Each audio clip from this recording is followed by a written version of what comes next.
I wanted to briefly update everybody on a few things that have happened over the course of the last few hours, the last number of days, but none more important to me than to express appreciation to our National Guard, the men and women of the National Guard that took two C-130 planes, flew them to Illinois, one into New Jersey, New York area to provide 100 ventilators for the needs of the state of Illinois. Those in New Jersey, another 100 in the state of New York. Those same men and women, or different group within the National Guard ranks now are deploying additional ventilators in Delaware and D.C., in Maryland, and driving, as we speak, driving into Nevada, 50 ventilators for each of those states. I just want to thank them in particular because the National Guard have provided not only the kind of humanitarian support that's demonstrable in that example, but also continue to do heroic work at our food banks all throughout the state of California. And in addition to that, we've got 100 of them that just went out on the lines to prepare for this this summer's fire season that is close upon us. They're doing vegetation management, forest management, and so I cannot express enough my gratitude, my respect, my appreciation to our National Guard. I also wanted to update all of you on a significant effort that we have advanced on PPE. So much attention, not just on N95 masks, on coveralls and gowns, on shields, on surgical masks, gloves, and the like.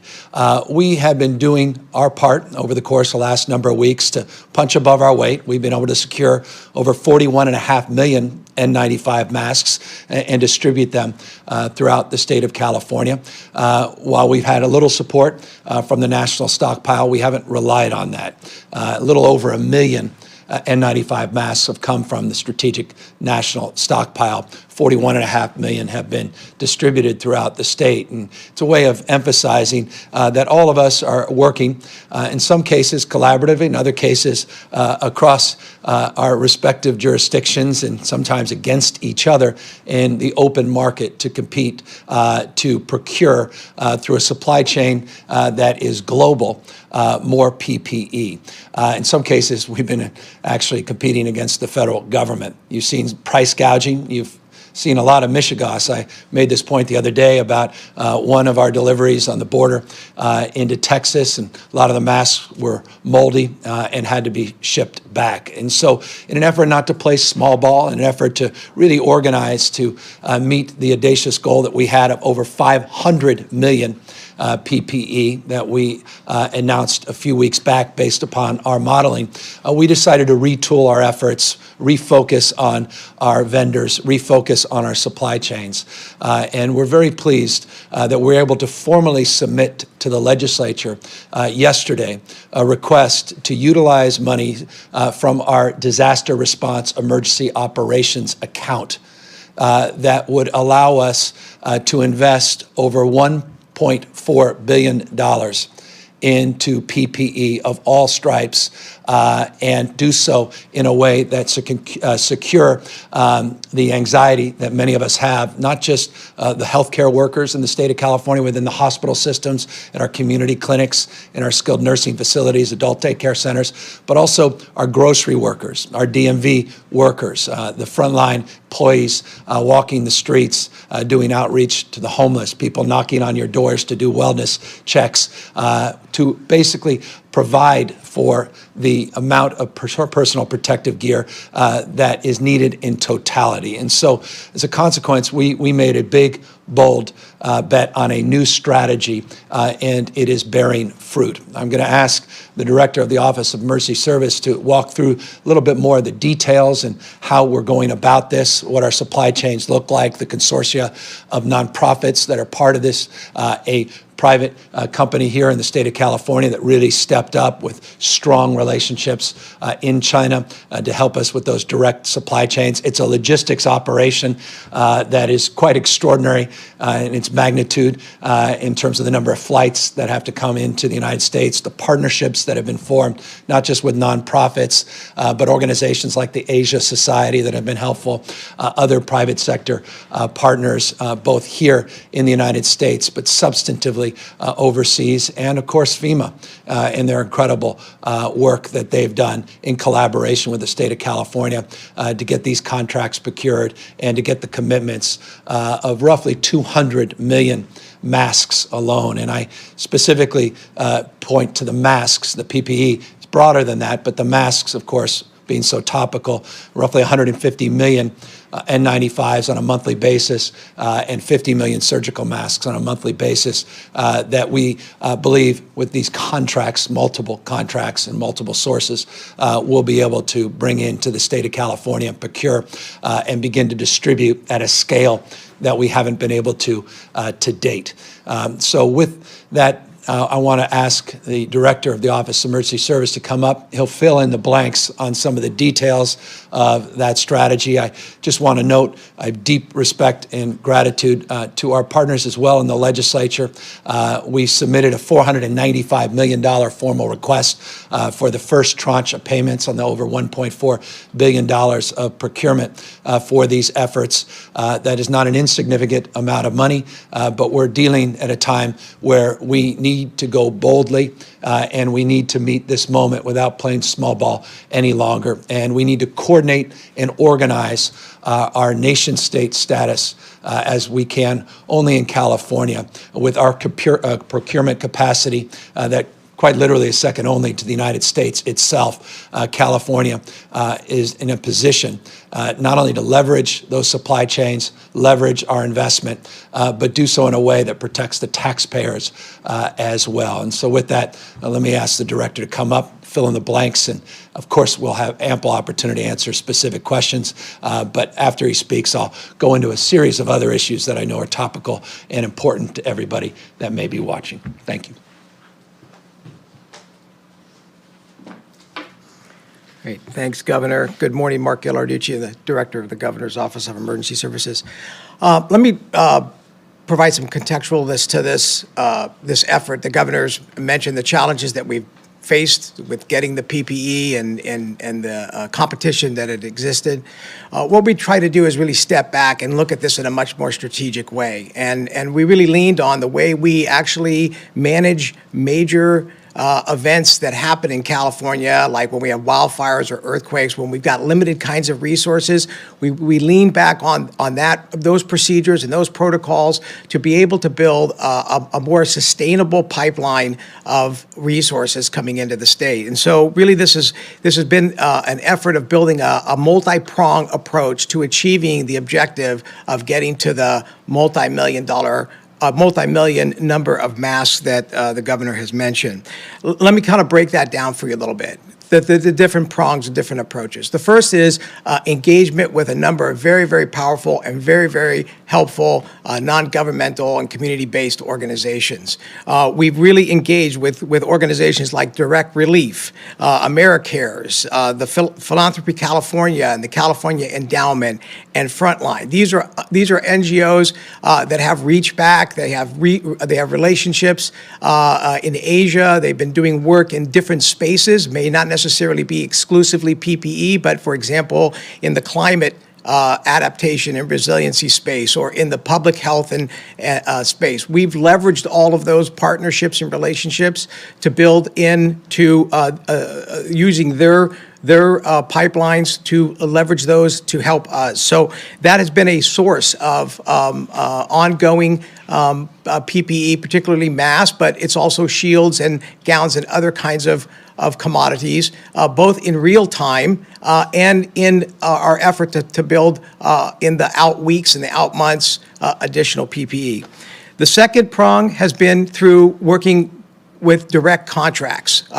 We've established a number of contracts with large vendors that have been able to provide the PPE that the governor mentioned already, 41 million masks that we've already distributed. We continue to get the commodities from companies like Bear Mountain Development and JR Resources. These are examples of some of the larger firms. We've also been able to get from our national health providers like McKesson and Cardinal some of the kind of commodities we need. And yesterday, we were able to establish a agreement with a company, California-based company called BYD America, which really has a direct reach back into China to be able to build a pipeline, a sustainable amount of monthly masks that will be coming in to assist us here in California. This is an organization that has a manufacturing capability that is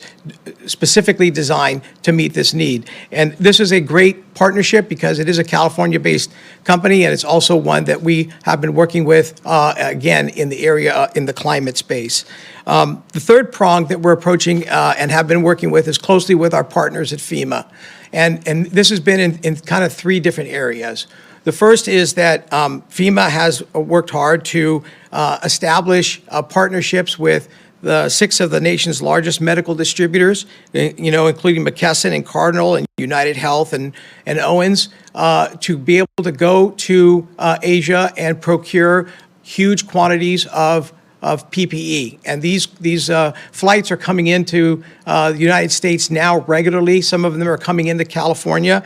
And as part of that effort and setting up that air bridge, and as part of the national effort to prioritize counties with high probability and or high hotspots that are occurring across the country, in the top national 100 counties, there were a number of counties that have been identified here in California for immediate supply of PPE. And I can tell you, they include Los Angeles County and Santa Clara, San Diego, Orange, Riverside, San Joaquin, San Francisco, Alameda, Sacramento, and San Mateo. And it's not just random. This is closely coordinated with where we're seeing the greatest number of cases that we have to manage. And that doesn't mean that the rest of our counties in the state are not going to get PPE. That means that as through the process of the national program, through the leveraging of these big pharmaceutical corporations, hospitals that normally procure through those particular entities will be able to get PPE that will be available, and they will use their normal process within those counties as prioritized counties.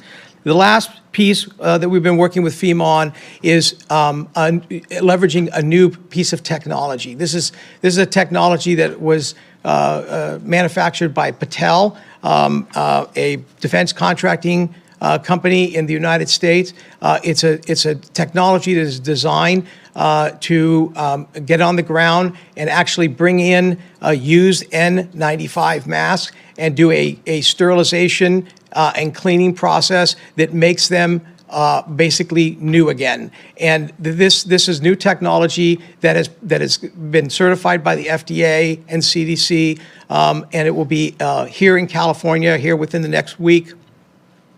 This capability will have the ability to clean up to 80,000 masks per day.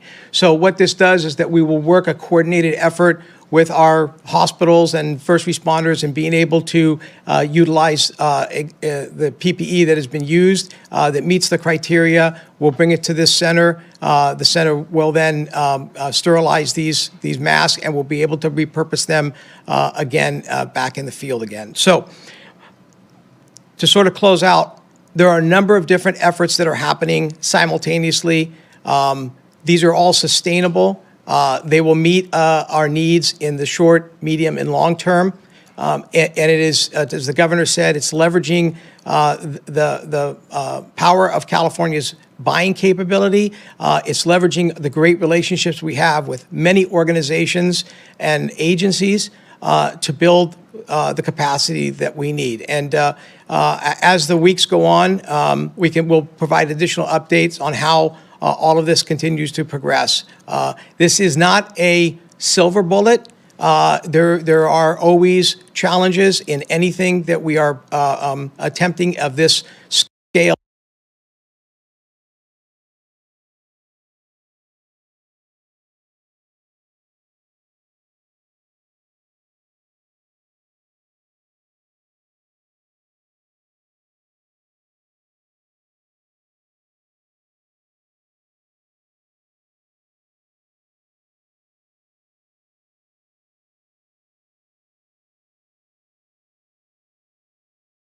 Thank you. Thank you, Director. So it's about sustainable pipeline of commodities, and we think we are in a very different place than we were just a week or so ago. I want to congratulate the Director and his remarkable team for organizing a new construct and a new approach. As I said, it can't come sooner, particularly now with new mandates across the state as it relates to face coverings, employer mandates, not just consumer mandates as it relates to those that may be purchasing food or essential supplies and their need to also have appropriate face coverings. The big concern has always been a run on masks that would impact our healthcare delivery system and our first responders over the course of the next few weeks. We believe that will substantially be addressed. But again, one should be very cautious in this space. We have been sober, I think, about the last few months of what appeared promising and didn't necessarily materialize, but we, I think, are in a very different place, and the size and the totality of these new contracts and the $495 million first distribution of resources gives you, I think, a sense of the magnitude of this approach and how comprehensive we believe we are. As always, and we made this point from the outset here today, when the state of California has excess capacity, working with our federal partners, working through the SNS, the Strategic National Stockpile, we will avail ourselves to others in need. And that includes not just ventilators, but certainly would include issues related to PPE. So as we scale up, as these supplies arrive, as they become as we see more certainty, we'll be in a much better position to help support the efforts of others, and those doing procurement and appropriately resourcing that procurement on an as-needed basis to parts of this country that are most in need. So that's broad strokes where we are on the PPE side. Very good progress, and it cannot, again, come soon enough. Also wanted to give you an update, a progress report on the total numbers of positive COVID-19 cases in the state of California, the ICU numbers, the hospitalization numbers, update you on the number of deaths, but also to update you on the disaggregation of data that we are finally getting and receiving and organizing as it relates to the issues of race and ethnicity. And I'll give you a progress report on that in just a minute. But let me give you the numbers first in the aggregate. 16,957 individuals that have been tested positive for COVID-19. 1,154 in our ICUs. That represents a 4.2% increase from the previous day. 2,714 individuals that are hospitalized in our system. That represents a 3.9% increase from the previous day. Sadly, we had one of our highest death rates in the state so far, and that was 68 individuals that passed away over the last 24 hours. We now have 442 individuals that have lost their lives tragically, 442 families torn asunder since this virus hit the state of California. Our hearts go out to all of them, particularly on today, Passover. And so I want to just extend our deep sympathies and empathy for all of those struggling and suffering from not only this moment, but then the deep impact losing a loved one is having on families, large and small, all throughout the state of California. Now, as it relates to disaggregation of data, a lot of attention is appropriately being placed, as it always must be placed, on the issue of disparities. It's the cause, again, I said this yesterday, that unites many of the folks that work here in the state of California. They come to public service because of a deep desire to right wrongs and deal with systemic issues. Nothing more frustrating than the systemic challenges, the disparities that manifest in relationship to public health. And those issues preceded this crisis, and they continue to persist even within this crisis. I made the point yesterday as it relates to access to testing. I made a prospective point looking into the future about access to treatment and vaccines and how we must always have a lens of addressing equity in that context. And I assure you, we are having very deliberative conversations in that space. But here are the new numbers. I mentioned 16,957 individuals in the state of California that are currently tested positive. That's 16,957. Within that, as a subset, that we've been able to disaggregate. And we're only at 37.2% of that number that have reported in. And I can assure you, we have 10 people, no less than 10 people that are calling coroner's offices, calling hospitals, double checking data. Not every city, not every county is providing that data in real time, but we're trying to work with those that have, make sure that we scrub that data. I said yesterday I wanted to wait till all that data was presented, but understandably people are eager for transparency in real time. So as I said, when I said to my daughter a month before we formalized some of the announcements around public schools that I need to be honest with all of you, as I am with my own children, let me tell you what we know based on the 37% of the data that we've been able to disaggregate and confirm. We have 6,306 cases that we've been able to analyze on the basis of race, looking from the total number of positive cases from a racial and ethnic lens and the total number of deaths. They track so far, and again, I caution those that are going to write about this, those that are going to talk about it, report about this, please, I caution, it's less than 40% of all of that data back in. And every day we are scrubbing to get 100% as quickly as we can, as soon as we can, we'll get that information to you.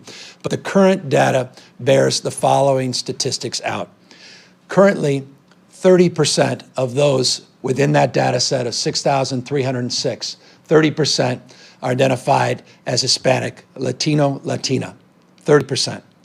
Number of positives, 6% within the Black community, and 14% within the Asian community. It tracks modestly so along the lines of total population. Deaths not similarly track.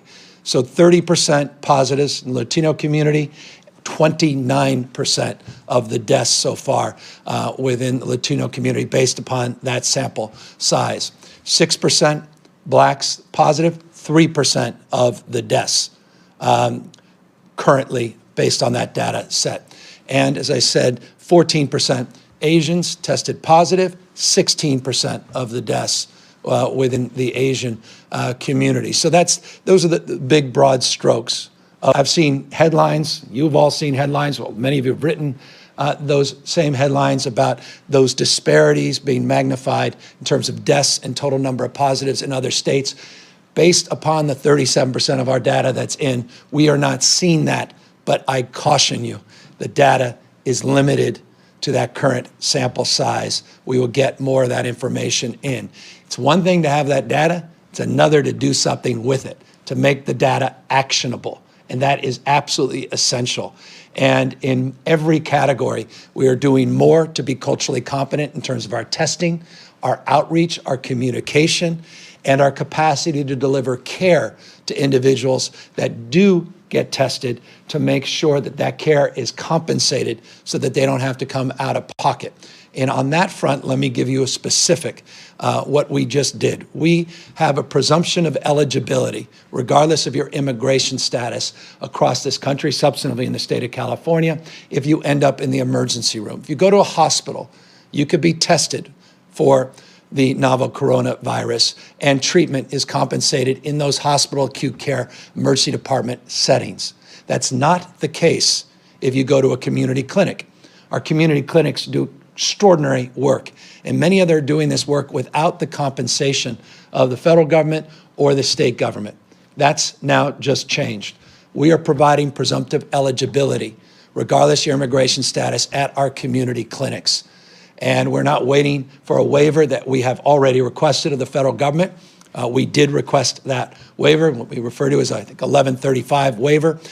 We are not waiting for a response. The urgency of this moment dictates that we need to create some clarity within the community healthcare delivery system. And so that's just an example of the state trying to do more to advance not just rhetorical frame around this data and identifying what is the obvious, that there are disparities, but to do something about it. And we'll continue to advance more efforts and continue to update you on what those efforts look like. Speaking of updates, let me make two additional announcements. I was asked yesterday, and I was very grateful for the prompt and the question about our Onward CA website, this Onward CA website that was put together through a partnership, a collaboration of Bitwise and Salesforce and LinkedIn. They currently have, as a data set, 110,000 job openings on that site, onwardca.gov. Please, if you are looking for work, go to that site. And we have broken out by geography, by wage packages, benefits packages, all those job listings, and made them available on that site. We've had 170,000 people participate and engage on that site so far, and we hope to see many more because we recognize millions and millions of people have lost their jobs. And let me be specific on that. 2.4 million now Californians have applied for unemployment insurance just since March 12th. And so we encourage people to go to that site, and we're very grateful. That site was just put up a few days ago, and we're already seeing that kind of activity. Speaking of activity, let me update you on another announcement we made a week or so ago, and that was related to the issue of supplies. We talked today about procurement of PPE. We're not limiting our PPE efforts just to the announcement we made today. Quite the contrary. We're still looking for people that can meet this moment on hand sanitizers, do more to help us with testing, media testing, reagents, all kinds of manufacturing needs that exist and persist within the state of California. So we created this COVID-19 supplies .ca.gov website, COVID-19 supplies.ca.gov website to match people. You may recall a few days ago we talked about that matching effort for individuals as well as philanthropy and companies themselves to provide CAD information, to provide FDA approval information. I don't want to go back into the details except to say this: 2,300 individuals and companies have already accessed and filled out applications on that site. And I just want to thank everybody that did that filled out the application. Those are people that want to contribute. Those are manufacturers, philanthropy, and individuals that want to provide support and resources at this critical moment. And so we're very, very grateful to all of them. As I said, Father Cause, well, I didn't say this, but Father Cause, who helped raise me, reminding me the Bible teaches us we're many parts, but one body. We're many parts, but one body. And when one part suffers, we all suffer.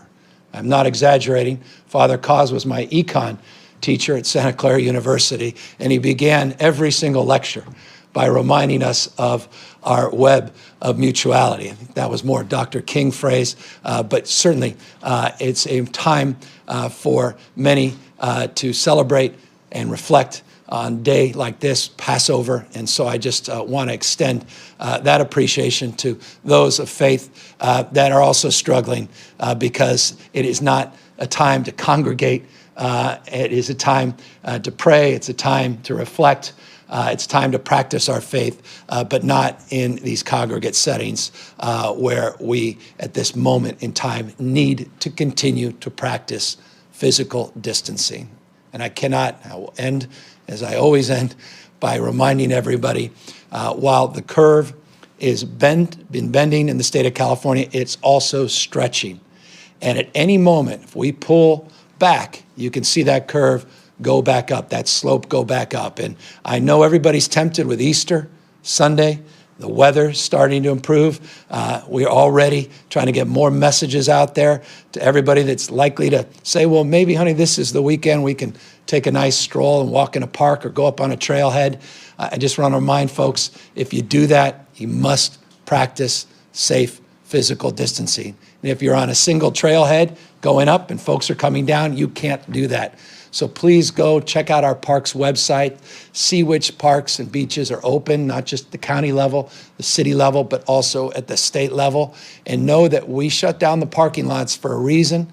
There are soft closures in many of these places, but there's also hard closures where you simply cannot go any longer because of our desire to work through this moment and do so in a thoughtful and safe way. And so I just encourage everybody, as you're thinking about your plans this weekend, let's not step back. Let's continue to move forward as we have as a state in ways that should make all of us proud. 40 million strong, meeting this moment, doing more than many thought was possible to bend that curve, keep those ICU numbers down, keep those hospitalization numbers down, and just reflect that the deaths did go up yesterday, but we could continue to bend that statistic by doing more individually as it relates to practicing appropriate physical distancing and appropriate utilization of face coverings if you can't practice that in public. With that, we're happy to take any questions you have. Jackie Botts, Cal Matters. Hi, thank you, Governor. So health facilities in 7 states have had supplies seized by FEMA in the past week, according to multiple media reports. Could these masks that California plans to acquire be commandeered, and do you have a plan to prevent that? And then my second question is, should your administration's decision to play the role of quote-unquote central procurer here of masks and other PPE be taken as an implicit criticism of the federal government's lack of leadership or coordination on the issue of procuring and distributing supplies?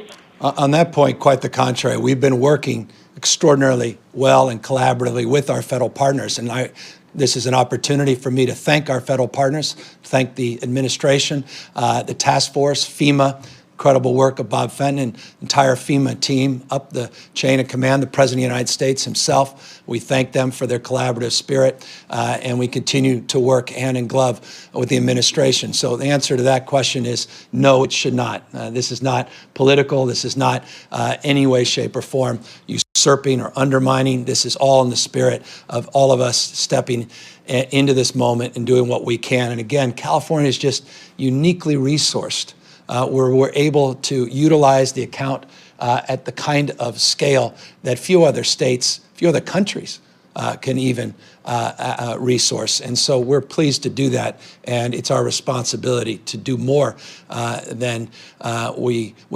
even imagined as we move forward in this process. As it relates to the issue of commandeering and issue of that, I'll let Director Ghilarducci talk more about that. But we've just simply had a really outstanding relationship with FEMA, and we haven't had those issues. That said, we're always cautious about what we're reading and what we're seeing, and the director can make some comments about that. Great, thanks, Governor. I guess I would just accentuate the governor's point. This has been an all-hands-on-deck approach, and our partnership with FEMA has been in lockstep right from the beginning. This effort of getting PPE it's a collateral effort, and so we don't think there's going to be any commandeering. This is something that we coordinate every step of the way. FEMA's having flights come in to California airports. We're going to be having flights come into California airports.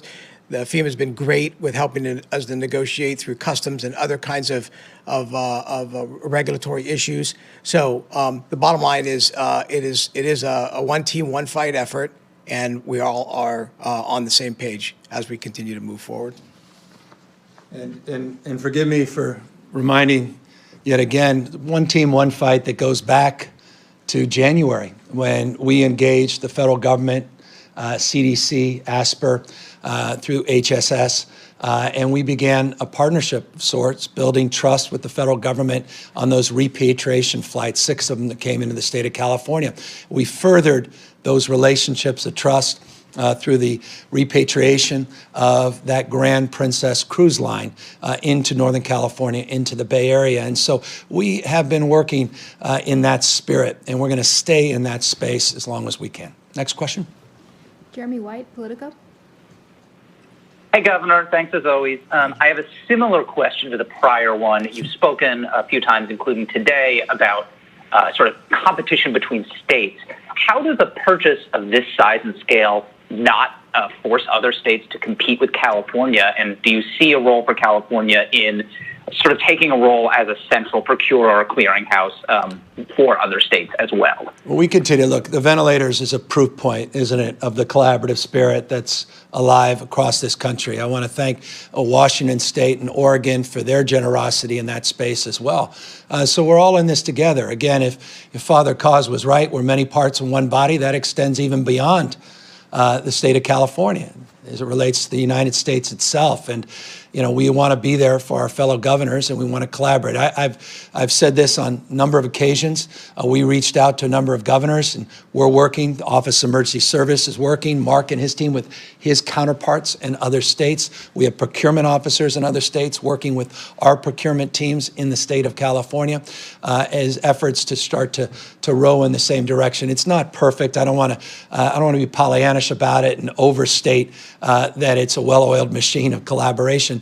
But specifically, Jeremy, to your understandable and appropriate question, we are not just looking at supplies in a scarce marketplace where it's a zero-sum game. We are being additive. We're looking with an eye of abundancy in this respect, increasing supply, and how California, in this case, has been a catalyst to increase supply that will not only avail itself to the state of California, but more broadly across this country and potentially in other parts of the globe. And so that's how we perceive our role, more as a catalyst, not try to drive up more competition, but advancing a framework of collaboration. Mercury News. Thank you. Nursing homes and senior residences in the Bay Area and around the state are experiencing an alarming number of outbreaks and some deaths. Just this morning, staff at a Riverside nursing home walked out to protest safety concerns. Is the state going to form a task force or issue any orders to address these issues similar to what San Bernardino County has done? Are those cases being traced to find the source of the outbreaks? And when will the state release some comprehensive numbers on outbreaks at those facilities? Well, I've in the last few days and press conferences like this, been talking specifically about what's happening in San Bernardino County, Tulare County, San Diego County, not just the Riverside example that you advanced. As you know, we put out guidelines early on in this crisis. Some of the first guidelines we put out were for senior facilities, assisted living facilities, skilled nursing facilities. I referenced just 3 days ago over 8,832 sites that we're monitoring, and we've sent out teams to help support the efforts on the ground at those sites. Specifically, as it relates to San Bernardino County, we are in partnership with CDC. They've actually sent out personnel to help support the efforts there. I made this point 2 days ago that this and the issue of homelessness remain my top concerns in terms of vulnerable populations. Full disclosure, give you a broader sense of our thinking. We're working with our federal partners, USNS Mercy, on how we can utilize that asset differently than we have to date. As you know, New York went through exactly the same process. We are in a different place than New York, so it's allowed us to have a collaborative process to really think about how we can decompress our entire system and how to prioritize that decompression. Full disclosure, one of the areas of discussion, this is not concrete, but it is one of the areas of discussion, is how we can help support our skilled nursing facilities and their patients at this time. And that goes specifically to your question. So we recognize the imperative. We recognize what is reflected in that data, and those deaths disproportionately are exampled in what's happening or not happening at our skilled nursing facilities. And I can assure you, Mark Galley and his team, this is their top priority in this state to provide as much in terms of support, resources, and alternative facilities so that we can isolate and quarantine individuals and help support the staffing anxiety and staffing needs as staff become infected and staff obviously extend real anxiety about their lack of personal protective gear and their capacity to continue to do their job safely. Doug Sovereign, KCBS. Yeah, hi, Governor. If you can hear me, I'm wondering about the death count. We believe it's underreported significantly, and we're aware of quite a few cases of people who died at home and were never tested, or people who did go to hospitals, then went home, weren't tested. And I'm wondering if you could talk about what steps the state is taking to count those people, or to go back and test people posthumously, or what the protocol is now to try to get a more accurate count of the true impact and death toll of this disease. Yeah, I appreciate that. Let me ask Dr. Angel, who's responsible for this. She'll come up right now and answer that question. Thank you for this question. It's incredibly important that we understand the impact of COVID-19 on our communities, and that includes understanding and having good data on the health impact. That also relates to the issue that was raised earlier about race, ethnicity, and really understanding the demographics of the populations that are affected. We look at every single case individually and refer and investigate it to understand more. Cases like the ones that you're describing, when they come to our attention, we review them with our team. We reach out to coroners in the community and follow up to get that information. As that becomes available, we'll be sharing more of that with you going forward. And I just should note, Doug, for everybody, I know there's different data that comes out because people update data during the course of the day. We have always been very specific about the data we use. So the 442 individuals, the 68 people lost their lives, was based on a point in time count that we do on a daily basis. So you can attach my announcements based upon the certification at the state Department of Public Health. Counties are doing theirs a little bit differently, but this data tracks day to day in a very consistent way. Tanu Henry, California Black Media. Thank you, Governor, for following up on the disaggregation of the data and outlining a plan of action. I have a two-part question.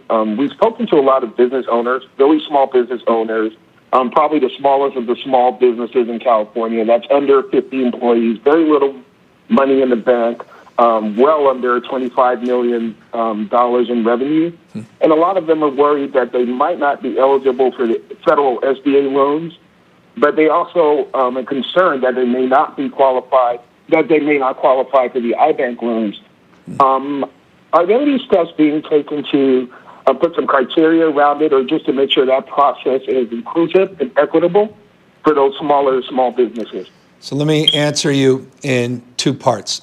Number one, Speaker Nancy Pelosi is deeply concerned about the exact issue you just brought up and the accessibility of these loans, particularly on the grant program PPE that has generated so much attention. And she specifically is focusing on businesses in those categories that you just described. So any additional support as it relates to additional money also must come with additional language to provide points of access. So that's on the federal side and the federal advocacy, and we could not ask for more than what we have in our leader, Nancy Pelosi, in terms of pinpointing that concern and orienting a strategy to address it. Number two, as it relates to the $50 million we put up, and thank you for recognizing what we're doing with our iBank, we're in the process of putting that rulemaking together. And so I appreciate people's concerns about what it is and what it isn't, but as we process this, these are exactly the kinds of businesses that we have in mind with these micro loans, people that are falling through the cracks, and we will consider those examples and many others as we process this. Let me just make one final point on this subject. As someone that used to manage small businesses, had the privilege of being involved in the creation of a number of businesses in the state of California, I am well aware from the multitudes of people that are contacting me about the incredible difficulty they're having getting to their banks to get this $249 million that's been appropriated, to get a portion of that into the state and into their bank accounts so that they can rehire people and they can continue to operate essential services. This must be addressed in real time. I cannot press upon the federal government more the urgency of this moment. Every day, the prospect of someone's entire life being torn apart, someone who put everything on the line, who opened up the business, has 100% personal guarantee on that business, their dreams being shattered because of bureaucratic morass and delays. This has to be addressed in real time. And so I just want to extend a deep level of personal appreciation, not just intellectual appreciation, as I'm inspired by entrepreneurs of every stripe and what they do to take risks every day and to create opportunities every day for people all across this state, how we have to have their back at this moment as well. Taryn Luna, LA Times. Governor, can you provide more details on the indicators you're watching beyond just generally whether we're bending the curve to determine when you could possibly be able to call off the stay-at-home order? And then along those lines, I'm curious if you have any better sense of an end date than when you were last asked this a couple weeks ago. Well, we talked about those end dates being stretched yesterday as it relates to our models, and we are monitoring that in real time. And that's, again, the answer to that question is easy.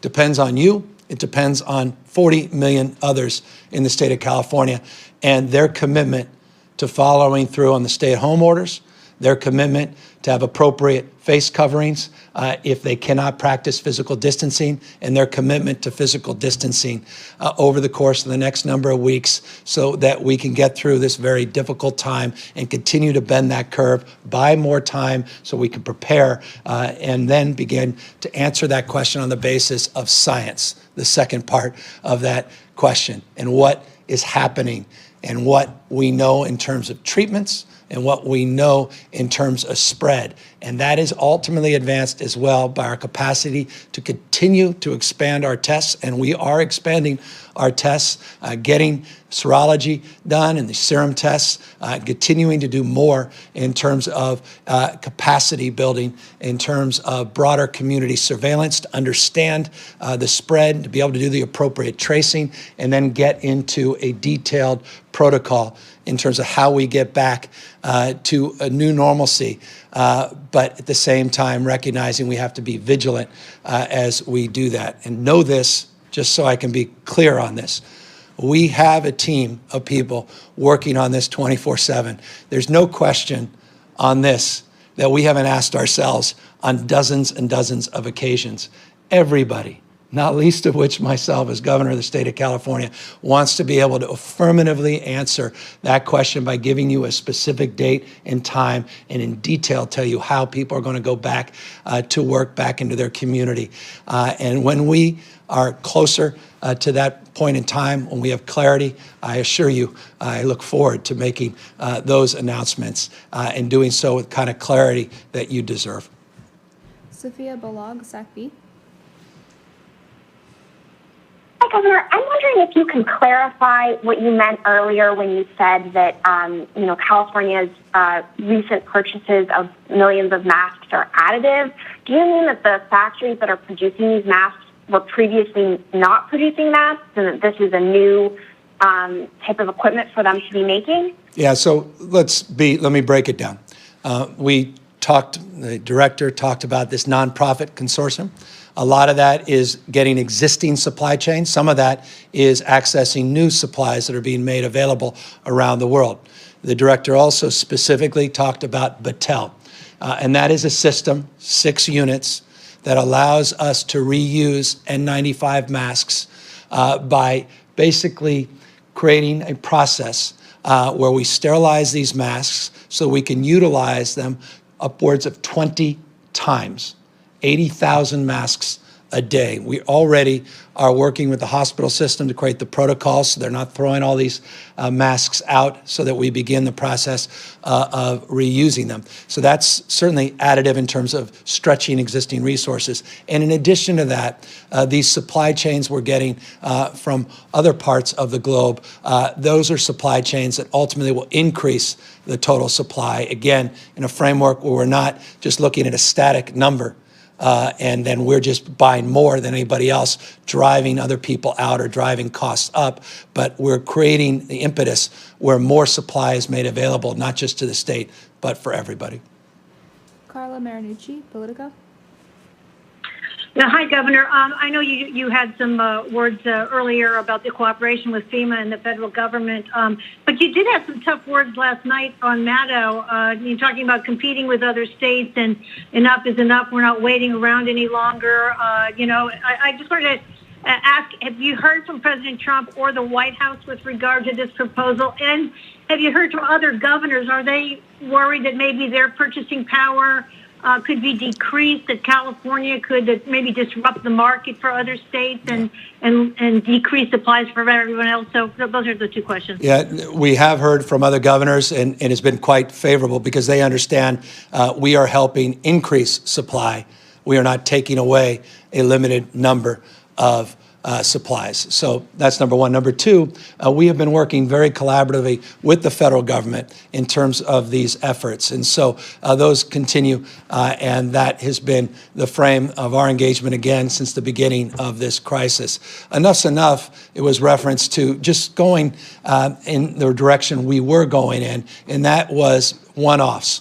And what I mean by that is just the overwhelming number of people coming in saying, I got 500,000 masks, I got 1 million masks, I've got 250,000 masks, and we're running and chasing all these things. And that's when we're running into walls, we're running into each other in terms of competition. And so California, we decided to step back from all of that and say, look, as a nation state with the capacity to write a check for hundreds of millions, no billions of dollars, we're in a position to do something bold and big that could be a catalyst to increase supply and ultimately increase the capacity to procure with more certainty. And that ultimately was the direction we chose to go, and that's the direction we have gone. And that's why that specific request of the legislature to move those dollars, or at least announcement to the legislature that we are moving those dollars, was announced yesterday. Final question, Anna Maria Berry-Jester, Kaiser Health News. Hi, Governor. Thank you. Understandably, there's been a lot of focus in recent weeks on testing, PPE, hospitals, but I wanted to ask about public health departments. Some California county health departments have said they stopped doing core work like contact tracing weeks ago due to testing and staffing shortages, while in other states they're still doing massive contact tracing of every case of COVID-19. My questions are, do you understand having the ability to do that kind of mass contact tracing as essential to reopening the economy here? And if so, are there any plans in place to help out the county health departments, particularly the smaller or more rural counties with fewer resources? I'm going to ask Dr. Galley to come up, because he and I have been having these conversations. He's got a team that's focused exactly on this, and he can answer with the kind of specificity you deserve. Thank you, Governor, and thank you for the question. Absolutely, we are looking closely at this idea of testing, tracking, and tracing as an important vehicle to looking forward to, as people say, reopening parts of our communities. We know that many of our local public health departments did that early on because of the enormous numbers of individuals who were coming in from commercial flights who maybe needed to be tested, tracked, and traced, that we didn't do that for as long as some states where the caseloads are lower than they have been in California. But we absolutely are preparing as we look forward, as the governor mentioned, to what are those metrics that we need to achieve to be able to open up parts of our community again in a thoughtful, responsible way. So stay tuned as we build those teams, build that capacity, attach it to our expanded testing across the state, focusing not just on those communities that have increased numbers of tests already, but all communities across California. making sure we target communities, lower income communities, communities on the coastal side, the inland side, northern, southern, so that we can do this statewide rather than in certain pockets as we have done traditionally with other outbreaks or early in the COVID-19 response. Thank you, Doctor. Again, thank everybody for all the great work that you've done in California to, again, do what we can to bend this curve, give us the time to prepare and continue to procure at a scale that only California can. I want to thank everybody that has participated and contributed their time and energy to our serve.gov website. California continues to request more volunteers. Cal Volunteers is looking for more and more people to help support our efforts at our food banks, continue to do what we can to reach out to our neighbors and friends. I want to again thank the Surgeon General for all her wonderful work and what was announced yesterday and all the new guidance that now is available on that covid19.ca.gov website. For those that have teenagers that they're concerned about, teen crisis lines. For those that are struggling with anxiety or depression, hotlines and resources available to all of you. Those that are just trying to cope through this moment and need a little bit of direction on how best to cope or be reminded on how best to cope, we've got that all available for you on those sites. And again, just want to thank everybody for staying safe, staying at home, and practicing physical distancing. Don't be socially isolated from one another. Connect with one another, but do so by practicing physical distancing. Thank you, everybody.